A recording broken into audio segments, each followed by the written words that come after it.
Hiwalay na si David Licauco sa kanyang mystery girlfriend.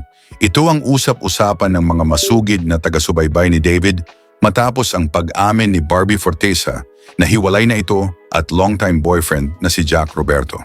Nanggaling ang balitang wala ng karelasyon si David sa social media post ni Joy Marcelo, First Vice President ng Sparkle o GMA Artist Center, ang talent management arm ng GMA7. Noong Disyembre 2024, nag-post sa Instagram story si Joy ng litrato niya kasama ang kapuso stars na sina David at Nikiko. Sa caption, ang isinulat ni Joy bilang paglalarawan sa dalawang binata. Mga single ngayong Pasko at David Licauco at Nikiko.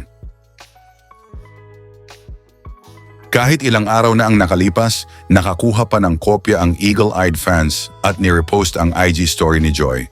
Tingin nila ay hudyat ito na kumpirmadong single si David. Ibig daw sabihin ay may pag-asa ang iniidolo nilang tambalan na sina Barbie at David o may on-name na Barda.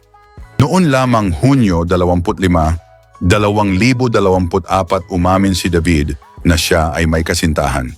Sa guest appearance niya sa Fast Talk with Boy Abunda, tinanong ang aktor kung siya ay single o taken. Sumagot si David ng taken. Pero hindi pinangalanan ng binata kung sino ang kanyang karelasyon. Wala rin siyang anumang pinopost sa social media kung sino ang babaeng nagpapatibok ng kanyang puso. Noong Enero 1, 2025, may carousel ng IG photos si David na nagsusuma ng kaganapan sa buhay niya noong 2024. Wala roon ang ngayoy ex-girlfriend na niya. Kasama naman sa carousel ang litrato ni David kasama ng Pulang Araw co-stars na sina Barbie Forteza, Alden Richards at Sanya Lopez. Sa ngayon wala pang malinaw na sagot kung ano ang dahilan ng hiwalayan ni na Barbie at Jack Roberto. May mga sabi-sabi naman na dahil daw di umano kay David Licauco, kaya naghiwalay ang dalawa at matagal na raw itong pinagsisilosan ni Jack si David Licauco.